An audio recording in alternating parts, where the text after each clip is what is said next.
ইচ্ছে মতো জ্বালাবো। ইভান চোখের ইশারায় সানায়ার বডিগার্ডগুলোকে চলে যেতে বলে। ওরা এক নজর সানায়ার দিকে তাকায়। বেচারা বডিগার্ডগুলো পড়েছে মহা মুশকিলে। তারা এবার মাথা নিচু করেই পাখা চালাতে লাগলো। পাঁচজনকে মার্কেট থেকে 5টা পাখা কিনে হাতে ধরিয়ে দিয়েছে সানাই। এবার সে যেখানেই যাবে এদের হাত চালাতেই হবে, হোক সেখানে মাথার উপর ফ্যান বা এসি। ইভান সানায়াকে বলে। এদের তুমি কখন মুক্তি দিবে বলো? সানায়া পেছন ফিরে তাকায় আর বলে, এতদিন এরা আমাকে একটুও শান্তি দেয়নি। এরা তো নিজেদের কাজ করেছে। এদের জন্য কেউ আমার আশেপাশেও আসতো না, আমার সাথে কথাও বলতো না। আচ্ছা, এখন তো ওদের মাফ করে দাও। সানা ইভানের কথায় ব্যাগ থেকে টাকা বের করে সবার হাতে ধরিয়ে দিয়ে বলে, যাও, এবারের মতো বেঁচে গেছো। এই টাকা দিয়ে তোমরা খাওয়া দাওয়া করে সোজা বাসায় ফিরে যাবে। তোমাদের গাড়ি যদি আমার পিছু পিছু আসে, আবার সত্যি বলছি, একটা পালকি কিনে তোমাদের ঘাড়ে চড়ে বসবো। বডিগার্ডগুলোও মুচকি হেসে মাথা নেড়ে বলে, এদের জি আচ্ছা মানে এরা সানায়ের পিছু কখনোই ছাড়বে না। হয়তো এবার আরেকটু দূরত্ব রেখে সানায়াকে পাহারা দিবে, কিন্তু যতদিন দায়িত্ব থাকবে ততদিন এই দায়িত্ব তারা পালন করেই যাবে। বডিগার্ডগুলো চলে যাওয়ার পর ইভান সানায়ের দিকে চেয়ার ঘুরিয়ে বসে। সানায়াও গালে হাত দিয়ে ইভানের দিকে তাকায়। তাদের দুজনের বন্ধুত্ব এখন বেশ দৃঢ় হয়েছে, কিন্তু প্রেমটা এখনো ধোঁয়াশার মতোই। বাইরের লোকেরা তাদের দেখলে নির্ঘাত প্রেমিক প্রেমিকা বলবে, কিন্তু শুধু ইভান আর সানায়া জানে এটা প্রেম নয়, শুধু একে অপরের প্রতি তীব্র মায়া।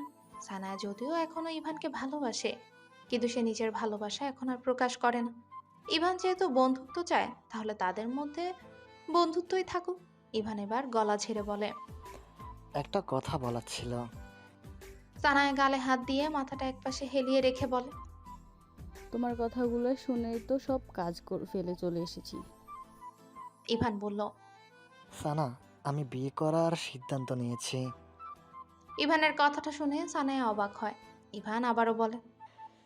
সবাই চাইছে আমিও বউ নিয়ে আসি। সানায়া চুপ করে রয়।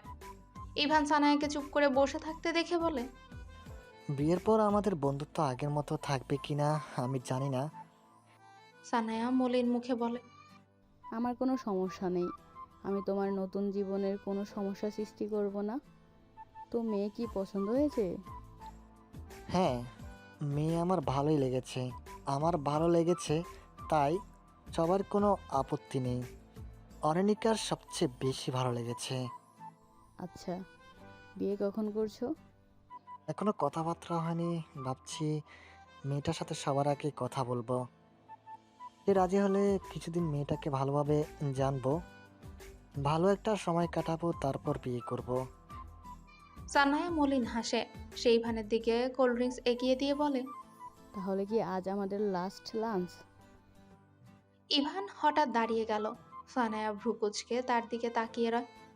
ইভান এবার হাঁটু গেড়ে বসে সানায়ার দিকে একটা রিং এগিয়ে দিয়ে বলে, আমাদের বন্ধুত্বের সম্পর্ক কি আরেকটু আগানো যাবে? তুমি কি অফিসিয়ালি আমার গার্লফ্রেন্ড হবে? সানায়া চমকে ওঠে। সে কোনো উত্তর না দিয়ে দাঁড়িয়ে যায়। ইভান উঠে দাঁড়ানোর আগে সানায়া ইভানের মাথার দুপাশে হাত রাখে। তার কপালে আলতো করে ঠোঁট ছুঁয়ে দিয়ে বলে, আমি তো তোমার অপেক্ষায় বসেছিলাম ইভান। তুমি তো ভালোভাবে জানো আমি তোমাকে কতটা ভালোবাসি। ইভান সানায়াকে শক্ত করে জড়িয়ে ধরে। তারপর উঠে দাঁড়িয়ে সানার হাতে রিংটা পরিয়ে দিয়ে বলে, আমি অনেক সময় নিয়ে তোমাকে ভালোবাসতে শুরু করেছি। বিয়ের ব্যাপারে একটু সময় নিতে চাচ্ছি। যদিও বিয়ের সিদ্ধান্ত থেকে তোমাকে এই কথা জানানো, কারণ আমি এতদিন পরে বুঝেছি আমার তোমার মতো একটা মেয়ে প্রয়োজন, যে আমাকে খুব ভালোবাসবে। আবার মন খারাপ হলে তার বোকা বোকা কথা বলে আমার মনটা ভালো করে দিবে। আগে বকবক করা মেয়ে আমার ভালো লাগতো না, কিন্তু ইদানিং আমি অভ্যস্ত হয়ে গেছি। এখন কেউ কথাবার্তা না বললে আমার কেমন যেন অস্বস্তি লাগে। এবার ইভান সানায়ার হাতটা ধরে আর বলে, এই হাত আমি আর ছাড়ছি না। সানায়া হাসে। এই হাসিটাই বলে দিচ্ছে তার মনে আজ কত আনন্দ। হঠাৎ শব্দ হতেই সানায়া ইভানের কাছাকাছি আসতে গিয়ে থেমে গেল। দুজনেই পাশ ফিরে তাকিয়ে দেখে সানায়ার বডিগার্ডগুলো দাঁড়িয়ে আছে। তারা সানায়াকে দেখে সোজা হয়ে রোবটের মতো দাঁড়িয়ে হাততালি দিতে লাগলো। ইভান তাদের দেখে মুখ চিপে হাসে।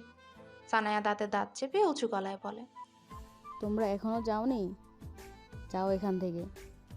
তারা 5 জনই তাড়াতাড়ি সরে গেল। সানায়া মুখ ফুলিয়ে দাঁড়িয়ে রয়। ইভান তাকে পেছন থেকে জড়িয়ে ধরে বলে, তোমার বদমাশ লোকগুলো এত সহজে তোমার পিছু ছাড়বে না। সমুদ্রের উত্তাল ঢেউ এসে শতাব্দীর পায়ে আছড়ে পড়ছে। শতাব্দী সেই শীতল স্পর্শে চোখ বন্ধ করে। পাশ ফিরে দেখে তাহমিদ তার হাত ধরেই দাঁড়িয়ে আছে। শতাব্দী মুচকি হাসে। সে ধীর কণ্ঠে বলে, মিষ্টি মশাই, তুমি ক্যান্ডি ফ্লসের মতো এত নরম কেন বলো তো? স্পর্শ করলে হারিয়ে যাও, যেমন আমার স্পর্শে এখন গভীর সমুদ্রে হারিয়ে গেছো। তাহমিদ একটু পর প্রশান্তির হাসি দিয়ে শতাব্দীর পাশে হাঁটু গেড়ে বসে বলে, শতাব্দী, কেমন লাগছে এখানে? তুমি পাশে থাকলে আমার সব কিছুই ভালো লাগে মিষ্টি মশাই। তাহমিদ শতাব্দীর হাত ঝাঁকিয়ে বলে।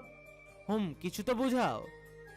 শতাব্দী তাহমিদের দিকে তাকিয়ে চোখের ইশারায় বুঝালো, ভালো লাগছে। শতাব্দী মনে মনেই বলে, অনেক কথা বলতে ইচ্ছে করে মিষ্টি মশাই, কিন্তু বলতে পারি না। তবে এক প্রকার ভালোই হয়েছে জানো। কথা বলতে পারলে কি তুমি আমার সব কথা শুনতে? জানো, আমি তোমাকে প্রথমে কি বলতাম? বলতাম, মিষ্টি মশাই, আমার স্মৃতিতে সিঁদুর পরিয়ে দিয়ে আমার শেষ ইচ্ছাটা পূরণ করে দাও। আমাকে নিয়ে একটা বন্ধনে আবদ্ধ হয়ে যাও, যেই বন্ধনে শুধু আমি আর আমার মিষ্টি মশাই থাকবে। কিন্তু তুমি আমার এই আবদার কখনোই রাখতে পারতে না। আচ্ছা, আমি না হয় কবুল বলে তোমাকে আমার স্বামী হিসেবে গ্রহণ করে নেব। জানি তুমি এটাও চাইবে না। তুমি শুধু মনে মনেই আমাকে ভালোবেসে যাবে, মুখে কখনোই বলবে না। এই শতাব্দী মেয়েটা কতই না অভাগী। তোমার বাড়ির সব মানুষের মনের কথা আমার জানা হয়ে গেছে, কিন্তু তুমি মুখ ফুটে আমার পাশে বসে একবারও বলনি ভালোবাসি শতাব্দী। ইমন আর মাউসিয়ার ঝগড়া হলে দুজনেই আমাকে বুঝিয়ে যায়। গায়ক সাহেব কতবার এসে আমাকে বলেছে সে উপমাকে ভালোবাসে। উপমাও একইভাবে সারাদিন গায়ক সাহেব যা যা করবে আমাকে বলবে। ইভানও আজকাল আমার সাথে কথা বলে। সানায়াকে যে তার পছন্দ ও কথা সেই আমাকে প্রথম বলেছিল। আহানাফ তো রোজ ছোট সখীর কথা আমাকে বলবে। আর ছোট সখীও কি কম? সারাদিন তার আহানাফের সাথে যত মান অভিমান চলে আমাকে এসেই জানাবে। আরাফ আমাকে বলেছিল তার আজকাল কাউকে ভালো লাগে না। তোমরা নাকি তাকে বিয়ে দেওয়ার জন্য পিড়াপিড়ি করছো। আরাফ আমাকে বলেছে তোমাদের বোঝাতে। মিষ্টি মশাই, তুমিও আমাকে বলো তোমার মনে কি চলছে। আমি তো তোমার মনের কথা শোনার অপেক্ষায় আছি। তাহমিদ হুইল চেয়ারটা টেনে পেছনে আনে। জোয়ার শুরু হয়েছে, তাই সমুদ্রের পাশ থেকে সে একটু সরে গেল। তারপর বালির উপর বসে শতাব্দীর দিকে তাকিয়ে মনে মনে বলে, চন্দ্রিমা, তোমাকে আজ ভীষণ সুন্দর লাগছে। আগে যদি জানতাম কোনো জায়গা ভেদ তোমার সৌন্দর্য কয়েক গুণ বেড়ে যায়, তাহলে তোমাকে অনেক আগে এখানে নিয়ে আসতাম। জানো, তোমার হাসিটা ভীষণ মিষ্টি, আর তোমার চোখ দুটি একদম শান্ত। তুমি তো আমাকে পাগল করে ছেড়েছো, শুধু পাগলামিগুলো দেখতে পারছি না। আচ্ছা, আমাদের ভালোবাসাটা এত ব্যক্তিগত কেন বলো তো? তুমি আমার জন্য ভালোবাসা দমিয়ে রাখতে রাখতে নির্বাক হয়ে গেছো, আর আমি ভালোবাসা প্রকাশ করার সাহস পাচ্ছি না।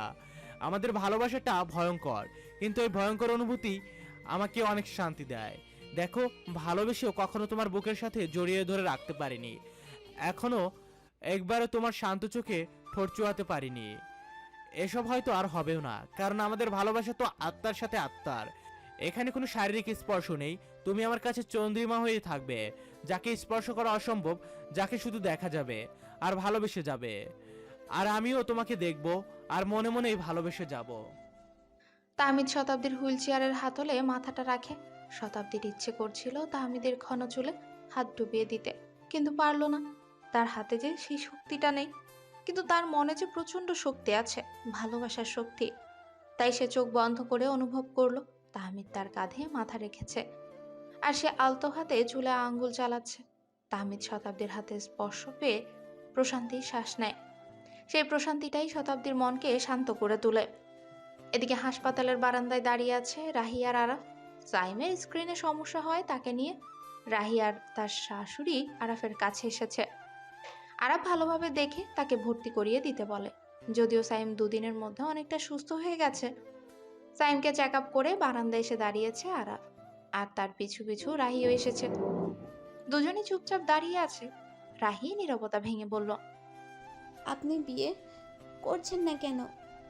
আরাফ ঠোঁটে হালকা হাসি টেনে বলল, বিয়ে করা আমার জীবনের লক্ষ্য নয়। তাই বলে করবেন না? আপনাকে কি কেউ বলেছে আমাকে জোরাজুরি করতে? রাহি হেসে বলল, আপনার অরু বলেছে। মেয়েটা বেশি বড় হয়ে গেছে, দিন দিন আমার উপর পণ্ডিতগিরি দেখাচ্ছে। যাই হোক, বিয়ে তো করা উচিত। এভাবে একা থাকার কি কোনো বিশেষ কারণ আছে? আপনি কি করে করলেন? রাহি ভ্রুকুচকে বলল, আমি তো বিয়ে করে ফেলেছি, একটা ছেলেও আছে। আমার তো এখন সাইমই একমাত্র লক্ষ্য। আরাফ মুচকে হেসে বলল, আমি একজন ভালোবাসতাম, কিন্তু তাকে হারিয়ে ফেলেছি। তাই আমি কাউকে বিশ্বাস করে আবার হারাতে চাই না। মাঝে মাঝে একা থাকার ভালো, ও জীবনের সবচেয়ে সুন্দর মুহূর্ত একাকিত্ব। এই সময়টা আপনি আপনার হারানো মানুষগুলোকে মনে করতে পারবেন। কেউ চলে আসলে তাকে মনে করার মতো সময় পাবেন না। আর আমি হারানো মানুষগুলোকে মনে করে মানসিক শান্তি পাই। তাই আমি অন্য কাউকে আমার জীবনে চাই না। রাহি হাসলো। সে বারান্দার গ্রিল ধরে আকাশের দিকে তাকালো।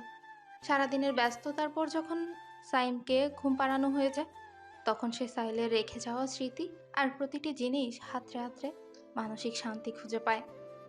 জীবনে সুখী হওয়ার জন্য বিয়ে আত্মবশক নয়, মাঝে মাঝে একাকিত্বতেই শান্তি থাকে। আরাফ বারান্দা থেকে বের হয়ে নিজের চেম্বার রুমে ঢুকে কিছুক্ষণ আবার রুগী দেখা শুরু করে। তার আবেগ নিয়ে ভাবার কোনো সময় নেই। সে নতুন করে পড়াশোনা শুরু করেছে, ইচ্ছে আছে আরও কিছু ডিগ্রি নেবে। এই ইচ্ছে নিয়ে সে বেঁচে আছে। টেবিলের ড্রয়ার খুলে সে একটা ডায়েরি বের করে। কয়েক পাতা উল্টাতেই সে সায়ন্তনীর হাসি মাখা ছবিটা বের করলো। একদিন বিকেলে সায়ন্তনীর দোকানে অনেক ভিড় জমেছিল। সায়ন্তনী সেদিন অনেক খুশি ছিল, তাই মুখে হাসি নিয়ে কাপে চা ঢালছিল। আর সেই মুহূর্তেই তার হাসিটা অনুমতি ছাড়া আরাফ ক্যামেরায় ধারণ করে নেয়। তার কাছে সায়ন্তনীর এই একটাই ছবি আছে। আরাফ দীর্ঘশ্বাস ফেলে, ডায়েরিটা বন্ধ করে আর মনে মনে বলে, প্রথমে মা, তারপর আরোহী, এরপর পুরো পরিবার, আর শেষে সায়ন্তী। সবাইকে হারাতে হারাতে আমি পাথর হয়ে গেছি, আর কাউকে হারানোর মতো সাহস নেই। যারা আছে এরাই আমার পরিবার, পরিবারের জন্য যথেষ্ট। ইমন আর মাউসিয়াতের বাচ্চাটার নাম সায়ন্তী রাখা হয়েছে। মেয়েটাকে দেখলে মনে হয় একদম আমার সায়ন্তীর মতোই হয়েছে। এখন আমরা আমরা তো দুইটা বাচ্চা আছে। এদিকে অরুণিকা ছিল, এখন তো সায়ন্তী। আমার পরিবার সম্পূর্ণ হয়ে গেছে, আর আমি এতেই অনেক ভালো আছি, ভালো থাকবো। রাতে অরুণিকা রুমে ঢুকতেই দেখলো আহনাব পা ধরে বসে আছে। আহনাব তাকে দেখেই ইশারায় বিছানায় বসতে বলে। অরুণিকাও বিছানায় বসার সাথে সাথে আহনাব তার পাটা অরুণিকার কোলে তুলে দিয়ে বলে, সারাটা দিন টোটো করে ঘুরছো, এবার স্বামী সেবা করো। অরুণিকা ভ্রুকুচকে বলে। মানে? আহনাব নরম সুরে বলে, মানে তোমার কোমল হাত দুটি দিয়ে আমার ব্যথায় কাতর হয়ে যাওয়া পা দুটি জোরে জোরে টিপে দেবে, বুঝেছো? অরুণিকা মুখ বাঁকিয়ে বলে। আমার বইয়েই গেছে। আহনাব পা নামিয়ে বলল, থাক, ভালো সেলুনে গিয়ে করাবো, যেখানে মেয়েরা পা মাসাজ করার কাজ করে। মেয়েদের হাত।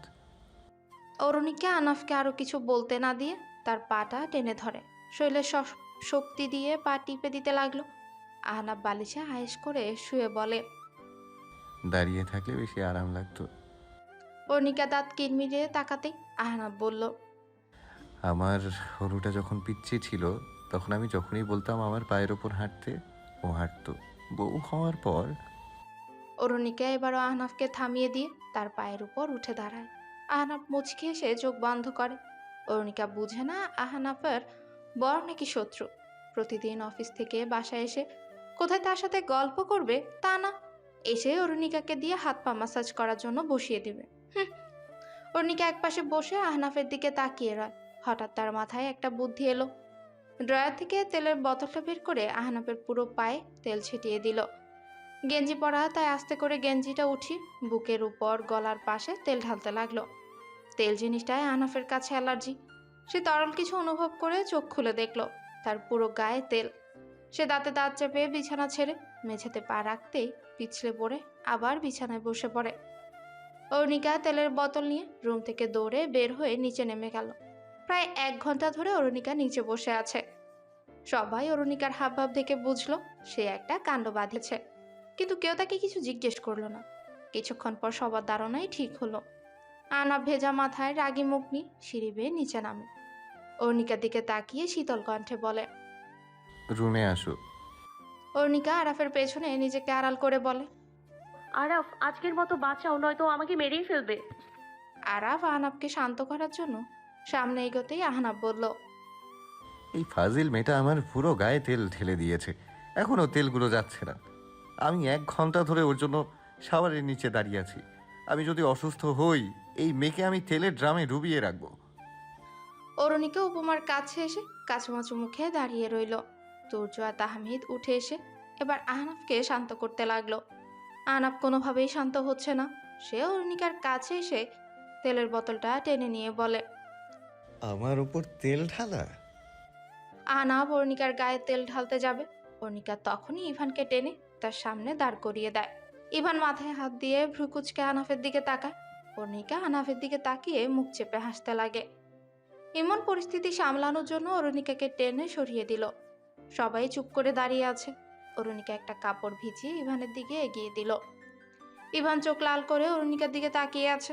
অরুণিকা এবার আহনাফের পেছনে নিজেকে আড়াল করে বলে, ডিয়ার স্বামী, এই হিটলার ভাই থেকে আমাকে বাঁচাও, নয়তো তুমি বিপত্তি হয়ে যাবে। তারপর আহ্লাদি কণ্ঠে বলে, আমি না তোমার লক্ষ্মী বউ? অরুণিকা কথাটা বলে দাঁত বের করে হাসে। আহনাফ ইভানের কাঁধে হাত রেখে বলে, ও বুঝতে পারেনি, বাদ দে, আমিও ভুলে যাচ্ছি। আহনাফ এবার অরুণিকার দিকে তাকায়। ইভান অরুণিকার দিকে তাকিয়ে ভ্রু নাচায়। সবাই হেসে ওঠে। আহনাফ সবার দিকে তাকিয়ে বলে, কি হয়েছে, হাসছিস কেন? ইভান বলল, তোর জন্য আজ অরণিকাকে মাফ করেছি, নেক্সট টাইম যেন এমন কিছু আর না হয়। আহনাফ মাথা নাড়ায়। সে অরুণিকার হাত ধরে তাকে উপরে নিয়ে গেল। ইমন, তাহমিদ, আরাফ, তুর্য আর ইভান অরুণিকাকে অল দ্য বেস্ট বলে বিদায় দিল। অরুণিকা হাত নাড়িয়ে সবাইকে বিদায় দিয়ে রুমে ঢুকে দরজাটা বন্ধ করে দিল। রাত 1টা। সবার রুমের বাতি বন্ধ হয়ে গেছে। টুইঙ্কেল হাউসের প্রতিটি রুমে এখন অন্ধকার। শুধু গেটের বাইরে লেখা টুইঙ্কেল হাউসটি উজ্জ্বল তারার মতো জ্বলজ্বল করছে। তার নিচে একটা নতুন নাম খোদাই করে লেখা হয়েছে। সেই নামটা 16 বছরের পরিশ্রম, ত্যাগ, ধৈর্য, আনন্দ আর প্রেরণার একমাত্র সাক্ষী। সেই নামটি 6 জন কিশোরকে অল্প বয়সে 6 জন ধৈর্যশীল পুরুষের পরিণত করেছে। সেই নামটি হঠাৎ সৃষ্টি হওয়া একটা বন্ধনহীন দায়িত্ব থেকে সৃষ্ট একটা অনুভূতি। এটা শুধু কোনো নাম নয়, এটা একটা প্রেরণা। 6 জনের বেঁচে থাকার প্রেরণা অরুণিকা।